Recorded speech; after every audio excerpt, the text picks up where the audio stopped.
Hi, and welcome back to another lesson with Spring Boot. In this video, we're going to work with a CRUD repository, which will make our SQL statements easier to write. So this is a course on web development using Spring Boot. And so we're in section 4 now, as you can see in the index. So we're working with SQL databases. And in this class, we're going to take our existing connection with a SQL database and make a significant improvement. Let's review a little bit about how our application is architected. So first of all, we have the top, which is our user interface. We are sending requests and getting responses. At the bottom is our SQL database, which contains all of our data. Now we're going to send a request down through several layers, and then the reply will come back up to the top, where the user interface will display it to the user. We're focusing in here on the data access layer. We're going to make a modification to what we did in our last lesson. So what's new here? Well, in our previous lesson, we wrote code that looked like this. We had an orders data service, and as you can see, we are writing SQL statements. So select star from a table, and then with a condition. So now we're going to make an improvement on that. We're going to replace this data service with another one. Notice any differences here? We are now working with what's called a CRUD repository. And so instead of writing a select statement, we can have a simple statement that says find by ID, for example, and that will do all the work for us. So no SQL statements needed to be written, and we will use a new type of object called an entity object to make this happen. So you should understand that Spring Boot provides several different classes that are inherited from each other. So we're starting with an interface called the repository at the top. And then we're going to use the CRUD repository, which extends that. So the CRUD repository allows you to automatically have the methods for delete, delete by ID, find all, find by ID, save all. Those are typical CRUD things. Now there are other extensions beyond the CRUD repository. So you can see there's one called a paging and sorting repository. And so that one has the additional benefits of providing segments of data, so like a page worth of data, and automatically sorting your data when it comes back from the query. If you want to get really advanced, you use the JPA repository, which allows you to skip the entire process of creating tables. And your model that you create in your program becomes the pattern that the database will automatically generate.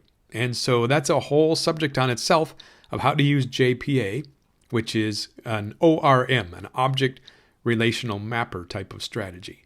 So maybe we'll get to that later, but for right now, we're focusing in on the CRUD repository. So let's take a look at our plan of where we're going in this video so that you know when you're finished. So we're going to import this CRUD repository, of course, and as you can see here, we are extending this thing called CRUD repository. And we are not going to have to write any SQL statements to go with this. That's the advantage here, and so hopefully you'll see that before we're done. To make this work, we have to have what's called an entity object. So an entity object is something that matches very closely to a database. So you can see that the properties of our class called order match very closely with our table. Now you see the order is listed here as properties directly in the database itself. So the column names are listed here. And so this is going to allow the computer to infer a lot of things about how we want to handle our data. We're going to have to translate this though, because that entity object with all those funny properties such as column names don't translate into what we want to deliver to the end user. And so there's a translation that's going to happen in here, which is sometimes called object mapping. And so we'll encounter that along the way. Here's some examples of what a CRUD repository can do. So you can see that if we wanted to make a query for everyone who works here, for example, you might just have to write the statement once, like this one-liner that says, find all. But the CRUD repository is also very capable of making custom statements, such as this one, find the employee by the name containing. And so this is a searching kind of a query. So all we have to do is provide this with camel case writing, and the program will automatically interpret that into the correct SQL statements. So we will find Robert. So here's some more examples of how you can write a query using the CRUD repository. So you can say, find it using 2 different properties, or give me only distinct matches. So you can have a lot of different things that will make your query very specific, and what you can write in SQL you can probably translate into one of these CRUD repositories. Here's another tag such as I want to ignore the case, so we don't take into account either uppercase or lowercase letters. We can also decide that if we want to return our list in a certain order, you can simply put in order by, and ascending or descending seem to be things that you can choose. Okay, so it's time to get started with the coding now. I want to show you first where we're going. So you can see on the screen here I have a website which looks familiar if you did the last lesson. We're not going to change any of the look or any of the data here, but we are going to change the internals of our application. So we are going to access this data with a different method. So let's see what's going on with our code. So I'm going to go back to the previous project, which was called topic 4.1, and let's make a copy of it. So we'll do a copy and then a Control-V for paste and click copy. All right, so as we've done before in previous lessons, I'm going to update this project so that it matches the new name. So we will rename the main application file to, topic 4.2, and then we're going to check in the POM file to make sure that we're up to date there. So we should have a artifact ID as topic 4.2 and the name as 4.2 as well. Okay, so that just kind of lets us create an in-progress project and keep the old project intact. All right, so I'm interested in all the folders, so let's go ahead and expand everything we've got here. So we open up the controllers folder, we open up the data folder and the services folder, so we can see everything that we've programmed up until this point. Okay, so let's get started with the first step. We're going into the data folder, and I'm going to right-click and create a new interface. So this interface is, of course, the pattern of what we're going to follow for all the methods in our actions that we're going to do in this video. So the name of my interface is going to be called Orders Repository Interface. And so when we create it, it'll be empty. As soon as we have the interface, let's put in some comments to let us know where we're going with this. So in the comments, I'm going to say use the CRUD repository class in Spring to do the data operations on MySQL. Then I want to implement something. So I'm going to the top row here and type in extends. Now, the thing that I'm extending is the CRUD repository. So make sure you spell it with a capital C and a capital R. Now, in these brackets behind the CRUD repository, it requires 2 different pieces of data. These are data types. So we're going to create something called an order entity. It doesn't exist yet, so you'll catch an error here. And then also we're going to have the ID number, the type of the ID for this table. And so we could use int, but in our table, I believe the data type for the ID is a long int. Lastly, we have to import the class, so that way we have the CRUD repository as part of our imports. Now you notice that when we are finished, we have this order entity as still undefined, and the angry underline is telling us that there is a problem. So we need to create this order entity. It's going to be almost identical to the order model. So let's go into the data folder, expand the folder, and copy and paste the order model. Now I'm going to rename it as order entity. So there'll be a slight difference here, and you'll see why in just a minute. But for right now, we just need to create the file called order entity, and it's based on order model. So I'm going to put some comments in at the top to describe why we're creating this order entity class. First of all, order entity is based on the order model. Its purpose is to connect the order model to the orders table in the database. Now, the first thing we do is we tell the Spring environment which table that we're associating this with. So we'll use an @ symbol and the word table, and then we put in the name of the table that contains our orders. And I just happen to know that orders is the name in my MySQL database. So I import this, and you notice that the library that we chose is called mapping table. So mapping is the key concept here. We're mapping a class to a table in the database. So now we're going to put some headers in front or on top of every single property in this class. So the first one is special. It's the ID element. And so we'll first of all put @ID, which tells the computer, obviously, that this is a primary key. Then we're going to tell it which column this is associated with. So It's a good practice to name your column as ID, so that's the column name here. So we have associated a property in the class with the first column in the table. Now let's proceed through the rest of these properties and the rest of these column names. So the order number is, the property is order NO, but the column name is order underscore number. The whole thing is spelled out. Then the price matches it perfectly with the word price. Quantity in the table was QTY, and so we're going to say that's the associated quantity for this property. Now there's one more detail that we're going to come across later, and I might also just save you the error message. We need a constructor with no parameters. A parameterless constructor, it's called. And so we'll eventually install a library that does mapping between the entity class and the order model, and it will throw this error. And so we're just going to put this in now to prevent problems in the future. Okay, so now that I've got all these things mapped to a column, let's double check to make sure I did it right. So I'm going to open up my database tools. So here comes MAMP and then the PHP MyAdmin. Let's take a look at the table called orders. And sure enough, if we compare these, we can see that they do match. So ID matches with ID, order number with the order number spelled out, and we got product name and price and quantity. So double check to make sure that you got all this correct, because if you don't map it correctly, of course, the computer won't follow what you want to do. So double check here before we move on. Next, I'm going to do some refactoring, which will cause some errors at first, but then we'll fix them up. So the place that I'm going to work on is in the orders data access interface. So this interface controls several different classes in this project. And so when we change this, we'll have to change those resulting projects as well. So let's go and add one item to the end of the name of the class or the interface. So we're going to put in a bracket T. So T is the standard letter that stands for type. So data type is what we're talking about here. This is a concept known as generics in Java. So if you're not familiar with generics, you could check out some other videos that I've created on programming Java and you'll understand them. Essentially, it's a placeholder for any kind of a wildcard of a type. So in this case, we are thinking of order model as our primary type. But we can change that if we want to. So I'm swapping out wherever you see the word order model with a capital T. So this will make our interface much more flexible, much more generic, let's say. Now, as soon as I save this, let's take a look at all of the errors that popped up over here in the index. So I've created a mess now, and I have to go fix it.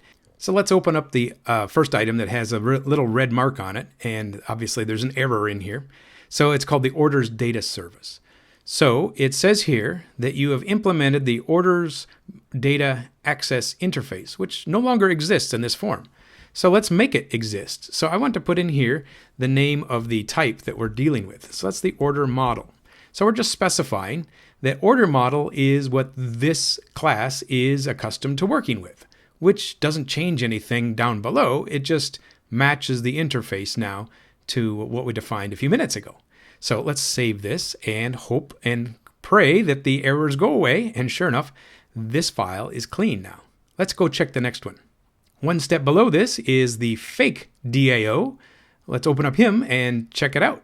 So the same process here. We need to go and put the type of data that we're talking about in this class, which is the order model. And when we put this bracket in here with the order model, it goes away. The error goes away. We're good.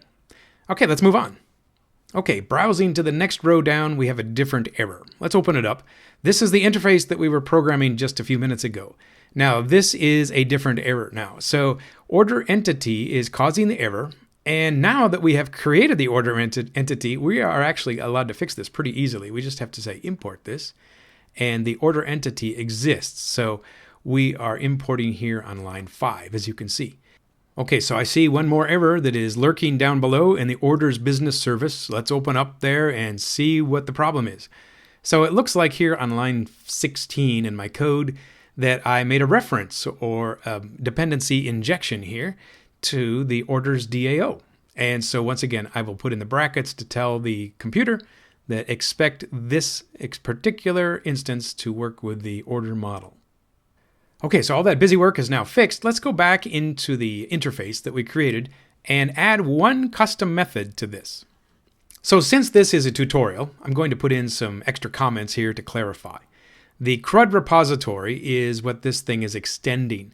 And this implies that we will use all of the methods such as save and find all and find by ID, delete by ID, and there's probably some more. So those are all built in to this CRUD repository. However, I want to add another one which allows us to do a search because we might want to find a product by looking for its product name. So how do we do that? To define this item in the interface, I'm just going to give it its name. So it's going to return a list of type entity. And I'm going to name this very specifically with camel case writing. So find by product name containing. So those are all keywords that allows us to search, and I won't have to actually write the SQL statement to do the selecting on this. The CRUD repository miraculously does this for us. So I'm going to do a search term, and we'll be able to automatically find anything that has a product name or a partial part of the product name. Now there's one more detail here that we should add because we don't need to have uppercase and lowercase get in the way here. So I'm going to insert one more item that is for ignoring case. So ignore case will further specify that we don't care about capital letters when we do our search. All right, so the strategy of building an interface is that you have a plan. Now where are we going to implement this plan? Now we're going to create a new class that will follow the pattern behind this, and you'll see all the methods automatically will be populated into this class based on the design we have just created. So let's get started with the next part, the class that will implement the CRUD repository. So let's choose this location to be in the data folder. I'm going to right-click and choose Add a New Class. Now I'm going to name this kind of long, so it's pretty obvious what it's for. So this is an orders data service, but I'm going to qualify it with the words for repository. And then I'm going to add an interface to go with this. So the interface that I'm looking for is the one that I just created a minute ago, the orders data access interface.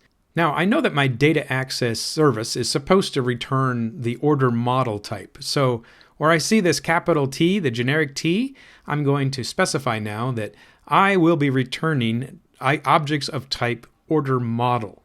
We're going to have to do some conversions to make that happen, but this is a promise that will be kept. Now, when you see the next line, do you know what to do? We have an error that says there's a problem here, and we should choose the options below. Which one do you think we should pick? Well, we should pick the add the unimplemented methods because we have an interface to fulfill. Let's go ahead and choose it. Now, what do we get out of this? So where did all these come from? We have get by ID, get orders, search orders. What else do we have? We got add one, delete one, update one. Now, how am I supposed to know where all these values come from? Well, you read the documentation, right? Probably not. Let's take a look at it. So let me drag over here a window and let's see what it says. So here we are at the Spring Docs, and this is something that you should get familiar with. And I looked at the interface called CRUD repository. Now look at here. It says take a data type and an ID value. That looks a lot like what we created in the interface, isn't it? So then we come down and we see all the methods. So the methods that we are going to include here include things like delete one, delete all, delete by ID, find all, save. Those are all the CRUD operations that have to be implemented if you use this interface. So that's where they came from. So now our homework then is to complete these. So you can see they're all listed as to do, because right now if I try to do a get by ID, I get nothing. I get a null. So let's see if we can program this to make it actually return an ID. Now this orders data service for the repository is going to rely on a DAO. Where's that coming from? That is defined in the orders repository interface type. And so we'll name this thing as orders repository. Then we're going to have the next one is the JDBC template, which is going to allow us to write queries. So now let's create a constructor so that way we can create a new instance of this thing. Now we're going to have to define this JDBC template as an instance of something. So let's make a new version of it or a new instance of it. and we'll create a new class of JDBC template. Now I want to provide a parameter here because that template is supposed to have a data source. So let's put in the word data source here, and then we have to figure out how to define that. So I'm going to define that by throwing it into a parameter. So we are going to expect this to be supplied to us whenever we create a new instance here. So that's a to-do item. We're going to have to remember to provide a data source whenever we create the instance of this class. So let's go attack the first method and see if we can code this. So the first thing I want to do is to be able to fetch data using this orders repository class. So let's type in orders repository and see what methods are available. So I put a dot and look for find, because that's really what we're trying to do, is get by the ID, right? So find by ID does exist. And I choose this and provide the parameter called ID. Now, what are we going to do with this? We're going to save it or return it or something like that. So first of all, I'm going to try to save it. So the first logical thing that comes to mind is to say, well, hey, we're getting a model from the database, right? So let's put in order model as our type and call it order. So the first change that we'll need to do is to change the type of the variable that is capturing this input. So instead of an order model, let's change it to an order entity, and I'll rename it to reflect that. So it's called an entity. So did that solve the problem? It should. However, it doesn't. Let's look at the error now. What's it say? So it says here, you can change the type to optional. So what happens, in other words, if the repository doesn't find the item that you're looking for? What should we send it back as? Well, optional means it can be null or not null. So that's one way to do it. We could say, change this type. Let's see what happens. If I change it to optional, then it will clear the error. Here's another way to do it. So I'm going to press Control Z, and then I want to extend this. So let's go else. What do we have? So there is an or else, as if we can't find it in here, we can return the null value. And so now we have ourselves a valid piece of code that says find an entity or return a null value. Seems to work. So now the next logical thing should be to return that, right? Let's return the entity. We fetched it from the database. Now the service is supposed to send it back to whoever's asking. However, that doesn't work, does it? So we see entity shows up as the next error. It says you can change the method type because we are expecting order model as the type to be sent back, and order entity is not the same as an order model. We need to make a conversion to make it happen. So here's the strategy. We're going to create a new order model. I'll call it model, and we'll create a new instance of it. And then we will return that object, which will satisfy the pattern that we've decided. Now, we can't just create a order model out of thin air. It requires a bunch of inputs. So we can choose add the arguments here, and we can see what is expected to make a new order model. So we have the ID number, which seems to be working. But what are the other ones? Well, these were the properties such as the price and the name and the quantity and those things. We have those available to us in the entity product. So let's take some time to type out all of these getters. So the order model will be getting the parameters from the entity. And so we're going to have the ID as the first item. We'll have the order number as the second place. The third item in the constructor requires the product name, then the price and the quantity. So we get all these things from the entity. We pass them into the constructor of the order model. So the property names, fortunately, are lined up very closely or identically. So that way we know what we're supposed to put in which place.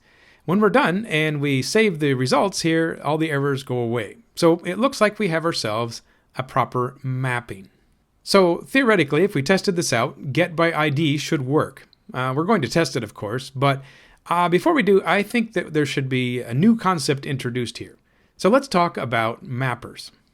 So I need something that will do model mapping, which is exactly the key term I'm looking for. So model mapper is my search, and I'm going to pick the first guy here that shows this is for the model mapper. Let's go ahead and select the dependency. So I'm going to click on the square that it's got all the code in it, which says it's been copied to the clipboard. Now we're going to dump this into our project and then see how it works.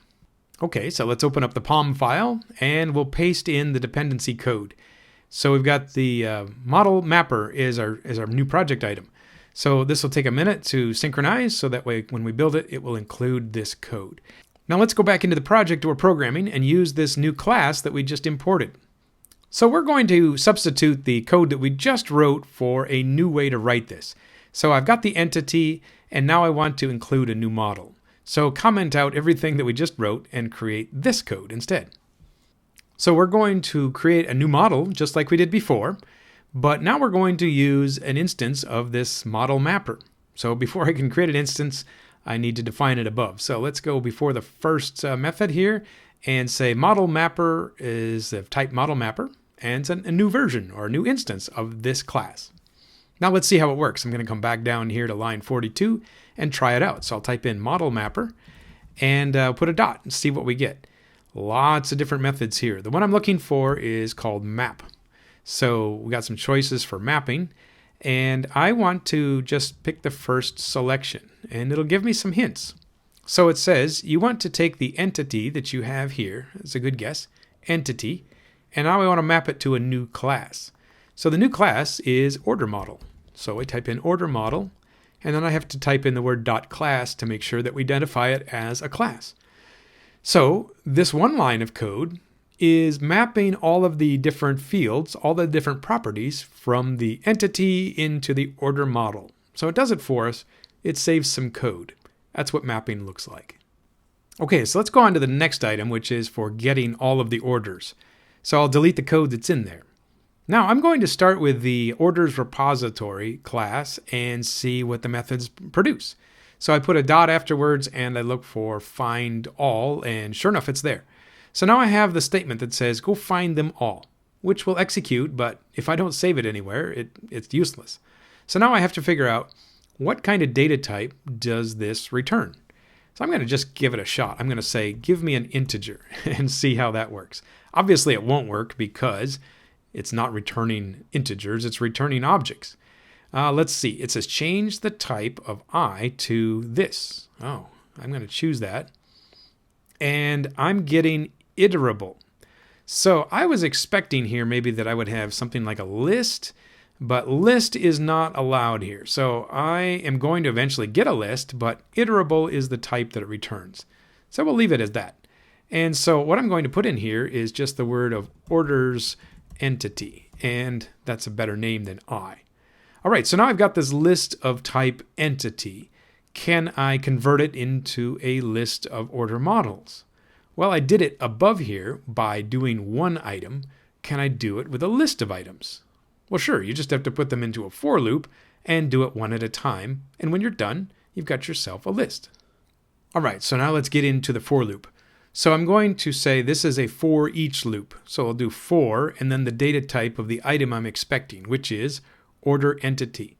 Now I'm going to use the counter variable as item, and the list is orders entity. So that orders entity is just defined the line above. So we're going to go through each one of these and do something to it. Now the goal here is I want to add each item to the list of order models.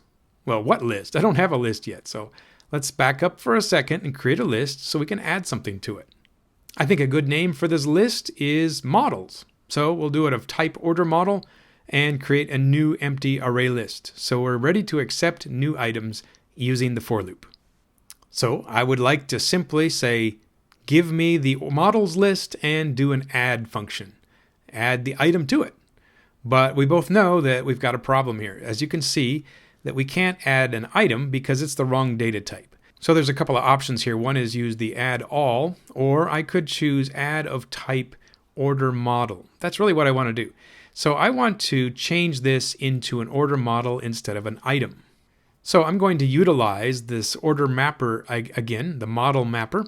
And so before I add it to the list, let's convert it. So the model mapper.map function is what I'm looking for. I'm going to say take item and map it to the order model class. When we're done here, we should have a model come out of this function and then be added to the list. So I've got myself a list of type order model.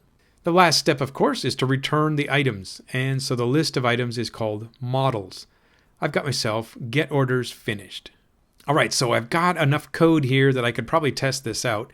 So I'm going to try to get this on the web page to see if I'm on the right track, and if not, then I'm going to go fix the errors. So I'm going to press the save key, and I'm going to go back to Spring Config because I need to make a new change.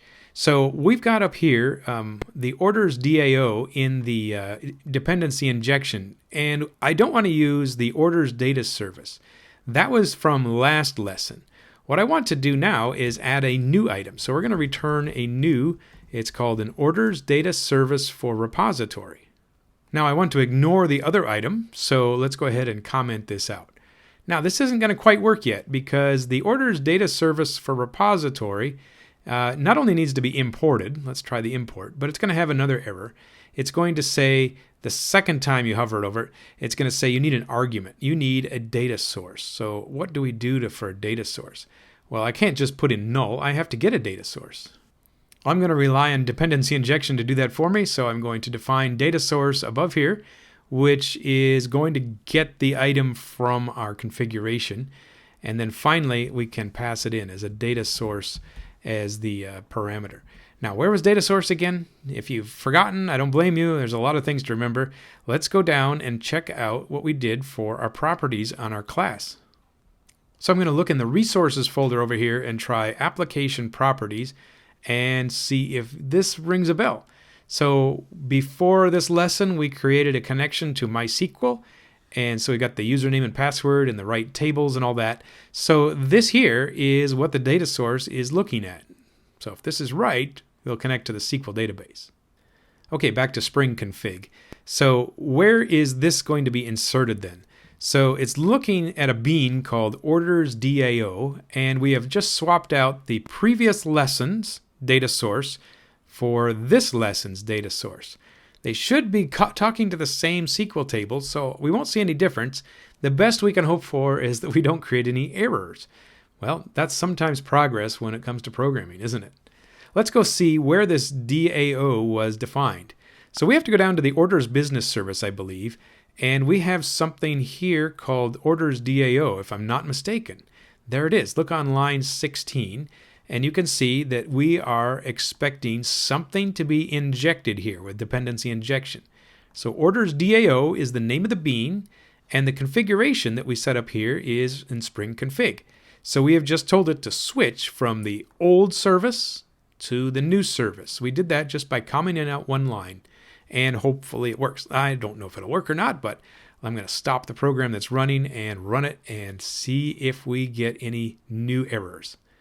Wow, look at that. I run and look at the console. There's nothing coming up. Is this too good to be true?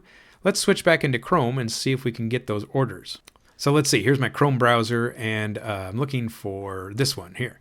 So I'm at localhost 8080 and orders. I'm going to press enter, and wow, I got the same results. So if I refresh the screen, I get the same database. And you can see that things are going on in the background here. I've got some comments, and I've actually retrieved data. So voila, I created a new data source without writing any SQL code. Now, it's not going to work for all of the items because there's still methods that are unprogrammed. So let's go finish those quickly. So I'm back into the file called orders data service for repository. Should I just leave this for you as a challenge, or should I show you how to do it? Well, you've got, let's see, about 4 different items here, and you've got a model to pick from. So stop the video for a few minutes and see if you can code each of these and maybe not get any errors. And of course, you're going to encounter a few things, but solving errors as they come up is a great way to increase your understanding. So I'm killing for time here because you're supposed to stop the video and then come back in a few minutes. So I'm going to stop and program it, and then we're going to come back and look at it. Okay, I wrote my code, and now I have the search orders listed here. You can see that I'm doing something very similar to the previous case. I am now using this long method that I defined earlier called find by product name containing ignoring case. And so then it's going to give me a list of orders, and I want to do the same thing, go through and do a model mapping to make sure that they all match. So that's what search orders will look like if you're using this type of a data source. So once more, I'm going to pause and code the next item, which is called add one. You pause it too and see if you can do it. Okay, so here's my solution. So for add one, I'm going to choose the item that says we're going to take an order and insert it into the database. This time we do it a little bit backwards. So I'm going to have an entity that is mapped from the order onto the order entity class, and that way I can do a save entry. So save then returns an item called an order entity and the result. So I'm going to then return either a 0 if nothing was inserted, or I'm going to get the new ID number as the return type. So that is add one. How about the next one? There's delete one. Can you do that one? I'm going to pause and code it and then come right back. Okay, I'm back. So on this one was orders repository, and the method is called delete by ID.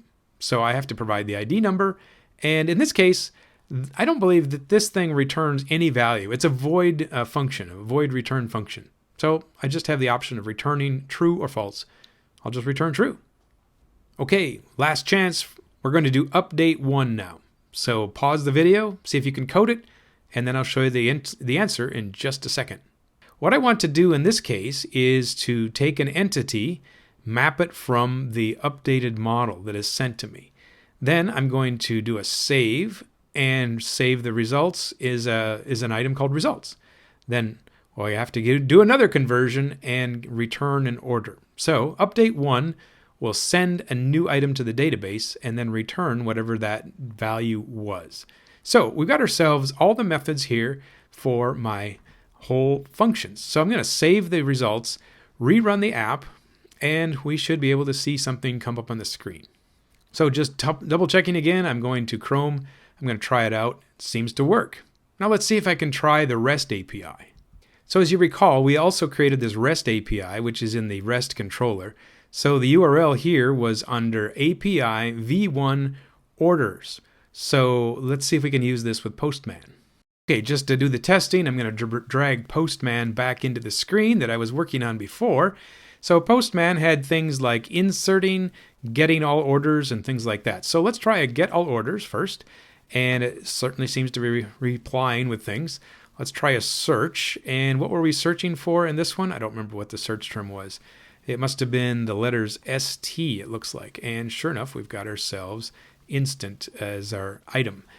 We can do an add order. Looks like I was trying to do an orbit the moon twice. Let's put in a new order ID number. Let's go with 982 just for an item. Let's go and send it. And I got a 19 back, which means that's probably in the database. Let's see if it's there. So get all the orders, and let's scroll down until we come to 19, which is probably the last one. And there it is with order number 982. So it appears to me like these are all working like we did before. So I'm going to try to delete 19. And sure enough, it comes back as true. Let's do a search, everybody. And so a quick recap of all of my methods here shows that I haven't really advanced anywhere. I've just changed the data source, but I haven't wrecked anything either. So I call that a win. All right, so in this lesson, we learned how to put in a new data source using the CRUD repository. Now, in the next lesson, we're going to go work with a front end. So right now, all we have for the front end is this Postman interface, which isn't that great. So we're going to first of all create something in TimeLeaf, which is the HTML type of language that Spring Boot uses. And then after that, we will create a JavaScript front end, which allows us to use this interface, the REST API. So we got a lot of coding ahead and still learning to do. So see you in the next video where we create the front end.